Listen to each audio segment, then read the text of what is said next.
नमस्कार दोस्तों और स्वागत है आपका आपके अपने ही YouTube channel BEd exam by Ajeet Singh पे। दोस्तों अभी एक बहुत ही इंपॉर्टेंट टॉपिक जो कि हम यहाँ पर डिस्कस कर रहे हैं और ये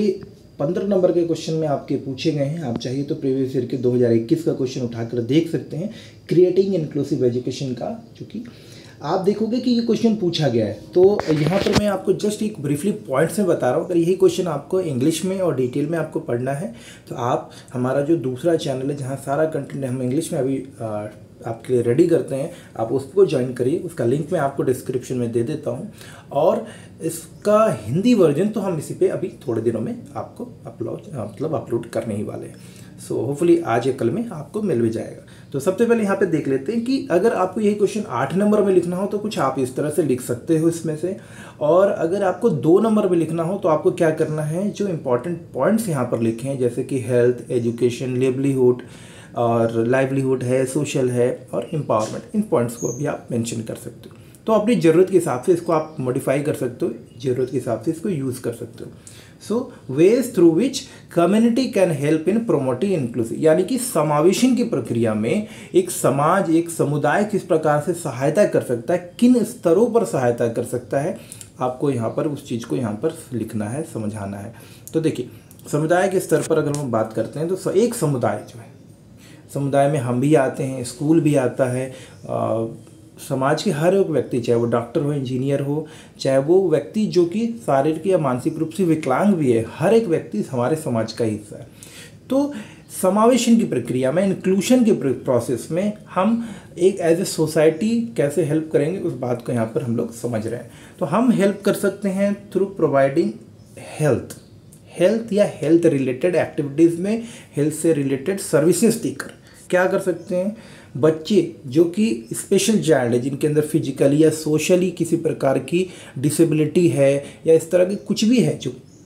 अवेयरनेस है, तो हेल्थ रिलेटेड जो एक्टिविटीज़ हो सकती है, चाहे वो हेल्थ चेकअप्स की बात हो, अर्ली आइडेंटिफिकेशन की बात हो, यानी कि शुरुआत में ही जांच कर लेना कि ऐसे बच्चों के अंदर किस प्रकार के विकार हैं, शारीरिक मानसिक किस तरह के दोष हैं, किस तरह की प्रॉब्लम्स हैं, तो अर्ली आइडेंटिफिकेशन और इसके बारे में लोगों के अंदर अवेयरनेस का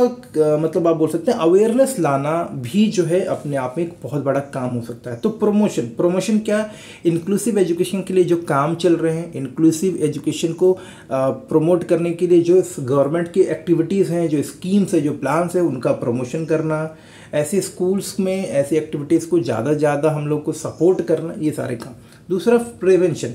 हेल्थ रेट अगर अर्ली आइडेंटिफाई हो जाए, यानी कि शुरुआत में ही बच्चों के जो प्रारंभिक अवस्था में इस बात की पता चल जाए कि बच्चे के अंदर किस प्रकार के शारीरिक, मानसिक या सामाजिक या मनोवैज्ञानिक दोष हैं, और बच्चे के अंदर किस प्रकार का पिछड़ापन है, इस तरह की अगर किसी भी बात का हम लोग शुरुआत में ही पता लगा लें तो कहीं ना कहीं हम बच्चे को आगे होने वाले ऐसी चीज़ों से जो समस्याएं उसके जीवन में पैदा करने वाली हैं, उसको दिक्कत करने वाली हैं, उसमें कहीं ना कहीं उसको हम काफ़ी हद तक उसको रोक सकते हैं, प्रिवेंट कर सकते हैं। तो अर्ली आइडेंटिफिकेशन से हम बच्चे के अंदर जो डिफ़िकल्टीज़ होती हैं उसको कहीं ना कहीं प्रिवेंट कर सकते हैं। दूसरा, इंक्लूसिव एजुकेशन को सपोर्ट करने के अगेंस्ट में अगर कुछ नेगेटिव चीज़ है, यानी कि कुछ ऐसी चीज़ें जो इंक्लूसिव एजुकेशन को हेल्प नहीं कर रही हैं, तो उसको भी हम लोग प्रिवेंट कर सकते हैं। तीसरा मेडिकल केयर की फैसिलिटीज़ हम दे सकते हैं। मेडिकल केयर यानी कि एज ए कम्युनिटी लेवल पे स्कूल, हॉस्पिटल, क्लिनिक्स की मदद से, या कोई स्पेशल चाइल्ड के अंदर कोई डिफ़िकल्टी है तो इंडिविजुअली भी हम ऐसे बच्चों को हेल्प कर सकते हैं। उनको मेडिकल सपोर्ट के लिए या तो उनको गाइड कर सकते हैं, डॉक्टर सजेस्ट कर सकते हैं, या ऐसे स्पेशल स्कूल के बारे में बता सकते हैं जहाँ पे उनको प्रॉपर मेडिकल केयर भी मिलता हो और उनकी एजुकेशन भी होती हो।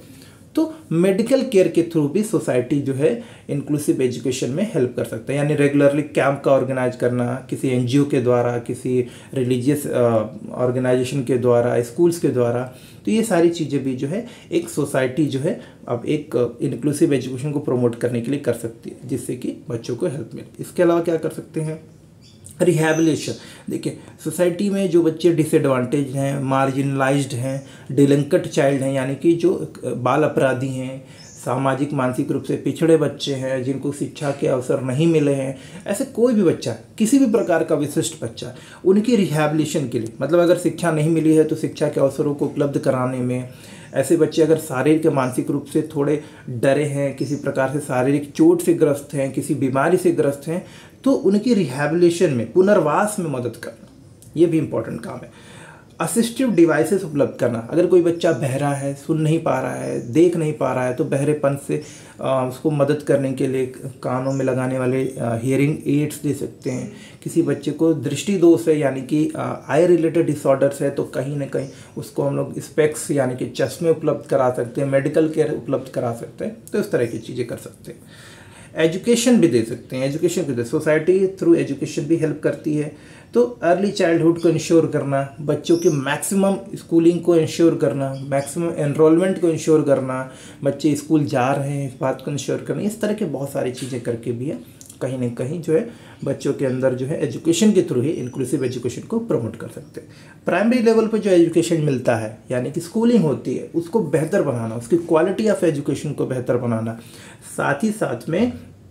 आपको इस बात को और बेहतर करना है कि चाहे बच्चा फाइनेंशियली वीक हो, सोशली वीक हो, फैमिली बैकग्राउंड अच्छा ना हो, किसी तरह के फिजिकली चैलेंज से हो, यानी कि चलने फिरने में ऑर्थोपेडिकली डिसेबल हो, किसी भी तरह का बच्चा इससे हो,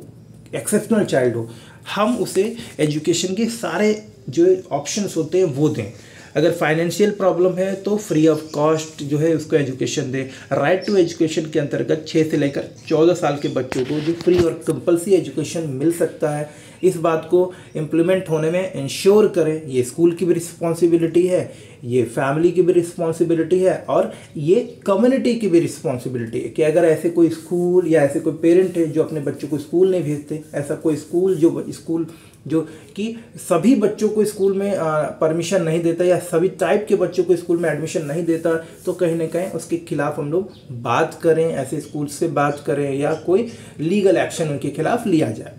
सेकेंडरी और हायर एजुकेशन, देखिए सेकेंडरी हायर एजुकेशन लेवल पर भी जो ड्रॉप आउट होता है, चाहे वो फिजिकल चैलेंज की वजह से हो, चाहे मनी की वजह से हो, चाहे सोसाइटी की किसी कारण की वजह से हो, या फिर फैमिली की सोच की वजह से हो, किसी भी रीजन से जो ड्रॉप आउट्स होते हैं उसको हमको कम करना है। सेकेंडरी लेवल पर भी जो एजुकेशन होता है, यानी कि क्लास 12 तक की जो एजुकेशन होती है, हर बच्चा इंश्योर करे 5 to 8 पढ़े, 8 to 12 पढ़े, ये सारी चीज़ें हमको इंश्योर करना है। इसमें भी हम लोग मदद करके इंक्लूसिव एजुकेशन को प्रमोट कर सकते हैं। तो एज ए सोसाइटी हम लोग अर्ली चाइल्डहुड में, प्राइमरी लेवल पर, सेकेंडरी और हायर लेवल पर एजुकेशन में आने वाले चैलेंजेस को ओवरकम करके वो जो समस्याएं आती उनको दूर करने में एज ए कम्युनिटी हम अपना योगदान कर सकते हैं, और कहीं ना कहीं इंक्लूसन की जो प्रोसेस है, इंक्लूसिव एजुकेशन की जो प्रोसेस है, उसको हेल्प कर सकते हैं through non formal means. Non formal means का मतलब होता है कि जिसके लिए कोई सिस्टम नहीं बना। जैसे कि अगर आपके आसपास में कोई ऐसा बच्चा है जो स्कूल नहीं जा रहा है, उसको समझाना, उसके फैमिली को समझाना, उसको अगर थोड़ी बहुत फाइनेंशियल सपोर्ट से वो स्कूल जाने लगे तो उसको फाइनेंशियल सपोर्ट देना, ऐसे बच्चों को फ्री ऑफ कॉस्ट पढ़ाना, ऐसे बच्चों को कपड़े देना, उनको मोटिवेट करना, उनके अंदर कोई अगर स्किल है, कोई नॉलेज है, उसको समझते हुए उनको सपोर्ट करना, ऐसे बच्चों के साथ में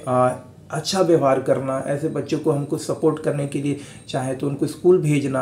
आसपास में NGOs को ऐसे बच्चों के बारे में जानकारी देना, इस तरह के बहुत सारी नॉन फॉर्मल एक्टिविटीज़ के थ्रू भी जो है कहीं ना कहीं बच्चों के एजुकेशन को हम लोग हेल्प कर सकते हैं और उनको नॉन फॉर्मल एजुकेशन भी दे सकते हैं। लाइफ लॉन्ग लर्निंग, यानी कुछ स्किल डेवलपमेंट, कुछ वोकेशनल ट्रेनिंग, कुछ लाइफ स्किल ट्रेनिंग, या कोई ऐसा प्रोफेशनल स्किल या ट्रेनिंग देना जिससे कि बच्चे के अंदर अर्निंग की कैपेसिटी आए, वो अपने लाइफ को सपोर्ट कर सके, वो अपने फैमिली को सपोर्ट कर सके, कोई जॉब कर सके, छोटा मोटा बिजनेस कर सके, जिससे कि उसकी लाइफ बेहतर हो। तो कोई लाइफ लॉन्ग लर्निंग ये भी हम लोग ऑन एजुकेशनल बेसिस कर सकते हैं, शिक्षा के तौर पे ये भी हम लोग हेल्प कर सकते हैं एज ए कम्युनिटी। तो कम्युनिटी स्तर पर फ्री ऑफ कॉस्ट ऐसे ट्रेनिंग, ऐसे स्किल डेवलपमेंट, ऐसे ऐसे प्रोग्राम्स करते रहना चाहिए जिससे कि ऐसे बच्चों को हेल्प मिले। लाइवलीहुड के लिए देखिए ध्यान रखना है कि लाइवलीहुड के लिए स्किल डेवलपमेंट कर सकते हैं, यानी कि स्किल डेवलपमेंट का मतलब हो गया कि ऐसे बच्चे की स्किल को डेवलप करने का। हर एक बच्चे के अंदर कुछ न कुछ पोटेंशियल होता है, हर एक बच्चे के अंदर कुछ न कुछ खासियत होती है, तो ऐसे बच्चों की स्किल को, पोटेंशियल को डेवलप करने के लिए हम इनके अंदर ऐसी चीज़ें सिखाएं कि जैसे कि कारपेंट्री, जैसे कि डेटा एंट्री ऑपरेटर, या फिर आप टैली या अकाउंटेंसी या टीचिंग या कुछ भी, जिससे कि बच्चा अपने लिए लाइवलीहुड अर्न कर सके, बच्चा अपने पैरों पे खड़ा हो सके। ऐसे कुछ भी स्किल्स डेवलपमेंट रिलेटेड प्रोग्राम्स हम कम्युनिटी लेवल पर ऑर्गेनाइज कर सकते हैं, या कम्युनिटी में अगर कोई ऐसी चीज़ों को जानता है तो ऐसे बच्चों को सीखने में मदद करें। सेल्फ एम्प्लॉयमेंट के अपॉर्चुनिटी को डेवलप करना, ऐसे बच्चों को ऑप्शन देना, ऐसे बच्चों को अपॉर्चुनिटी देना, ऐसे बच्चे जो कि डिसएडवांटेज हैं, जिनको कि शायद सपोर्ट की ज़रूरत है, एज ए कम्युनिटी हमको जब भी वो सेल्फ एम्प्लॉयमेंट के लिए प्रयास करें उनको हेल्प करना। चाहे वो आपके बैंक्स की बात हो, चाहे वो टीचर्स की बात हो, चाहे वो गवर्नमेंट एजेंसीज़ की बात हो, चाहे वो हम लोग एज ए सोसाइटी एक इंडिविजुअल कस्टमर के रूप में अगर ऐसे लोग कुछ काम करते हैं तो जेन्युइनली उनका सपोर्ट करना चाहिए। जो गलत है उसमें सजेस्ट करना चाहिए, जो अच्छा है उसमें अप्रिशिएट करना चाहिए। तो सेल्फ एम्प्लॉयमेंट अगर ऐसे लोग करते हैं तो ऐसे लोगों को हमको सेल्फ एम्प्लॉयमेंट के लिए इनकरेज करना चाहिए और मदद करना चाहिए। वेज एम्प्लॉयमेंट, अगर पॉसिबल हो आपके यहाँ कुछ काम है तो आप ऐसे लोगों को बुलाइए और काम पे रखिए। ऐसे लोगों को वेज एम्प्लॉयमेंट यानी कि डेली बेसिस पे जो अर्निंग होती है उसके लिए भी अगर आपके यहाँ कुछ काम है तो उसके भी अपॉर्चुनिटी डेवलप करना। ये रिस्पॉन्सिबिलिटी गवर्नमेंट की है कि जैसे कि आपने देखा होगा महात्मा गांधी नरेगा प्रोग्राम जो होता है, मनरेगा प्रोग्राम, तो उसकी बात हो जाए। गांव में जो छोटे छोटे काम हो रहे थे इसको प्रमोट करना और ऐसे लोगों की पार्टिसिपेशन को इंश्योर करना भी कहीं ना कहीं जो है आप देखोगे कि गवर्नमेंट इस तरह से भी कर सकती है। दूसरा फाइनेंशियल सर्विस, जैसे कि छोटे छोटे SHG सेल्फ हेल्प ग्रुप, स्व सहायता समूह के माध्यम से ऐसे लोगों को लोन मिलना, महिलाओं को लोन मिलना, या ऐसे महिलाओं या पुरुष जिनके यहाँ पे समस्या है आर्थिक, उनके बच्चे पढ़ नहीं पाते, तो ऐसे लोगों को आर्थिक सहायता देकर भी इनको जो है स्कूलिंग में प्रमोट करना भी कहीं ना कहीं काफ़ी हेल्पफुल होता है। सोशल प्रोटेक्शन, देखिए कई जगह पे अभी भी देश के बहुत सारे हिस्सों में कास्ट, रिलीजन, लैंग्वेज के बेसिस पे काफ़ी डिफरेंसेस होती हैं, तो इस तरह की चीज़ों को हमको दूर करना है। तो सोशल प्रोटेक्शन, किसी तरह का डिस्क्रिमिनेशन ना हो, किसी के साथ में कल्चरल या सोशल या रिलीजियस बेसिस पे कोई भेदभाव ना हो। स्कूल में अगर बच्चा जा रहा है इंक्लूसिव एजुकेशन स्कूल में तो बच्चे को सोशल प्रोटेक्शन हो, ऐसा ना हो कि बच्चे को जो है कोई वर्ड से टर्म कर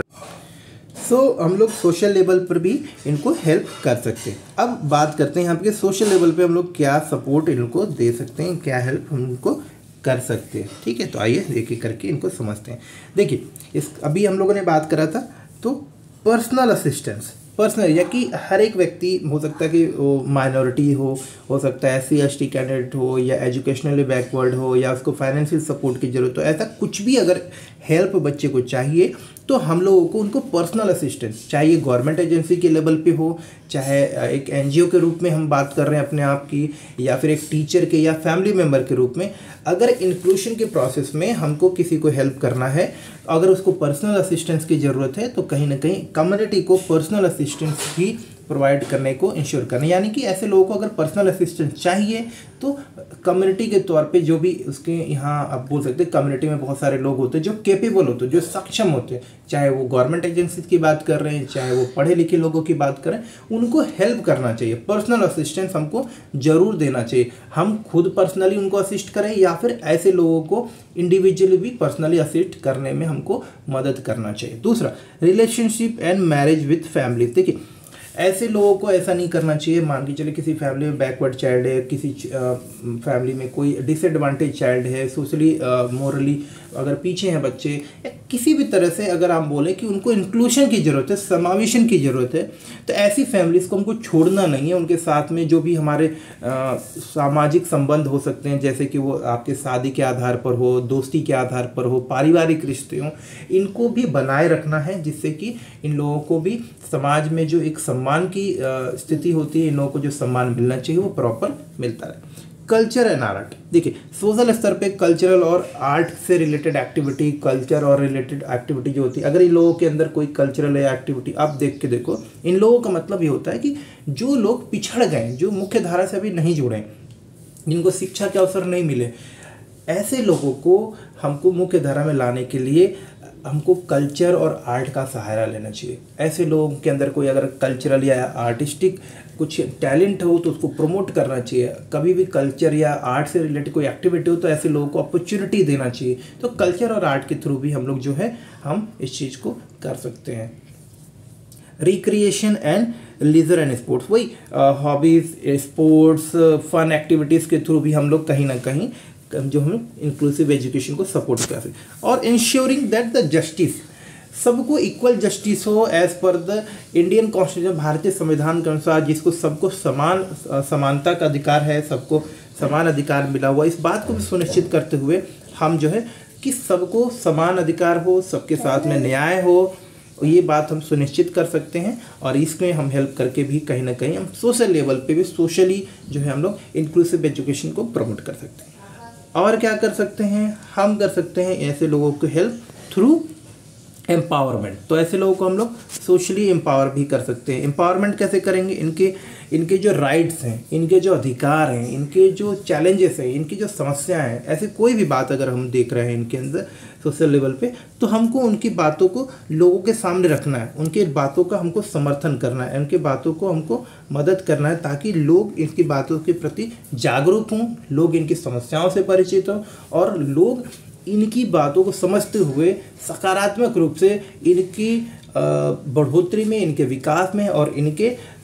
भलाई के लिए काम करने में इंटरेस्ट ले। दूसरा, कम्युनिटी मोबिलाइजेशन, समाज स्तर पर, सामाजिक स्तर पर हमको ऐसे लोगों के अंदर जो भी लोग पिछड़ गए हैं, जो भी समावेशन के दायरे में आने वाले हैं या जिन लोगों को समावेशन की आवश्यकता है, ऐसे लोगों के प्रति समाज में जो एक गलत धारणा है उसको दूर करना है। दूसरा, लोगों के अंदर एक सकारात्मक पॉजिटिव एटीट्यूड, सकारात्मक दृष्टिकोण डेवलप करना है। इसके अलावा हमको इस तरह के लोगों के लिए जो ज़रूरी रिसोर्सेस होती है उसको इकट्ठा करने में मदद करना है। ऐसे रिसोर्सेज के बारे में लोगों के अंदर अवेयरनेस लाना है। शारीरिक मानसिक विकलांगता के प्रति जो लोगों के अंदर नकारात्मक भावना है, चाहे वो शिक्षकों के अंदर हो, चाहे वो डॉक्टर्स के अंदर हो, चाहे समाज के किसी भी व्यक्ति के अंदर, जो है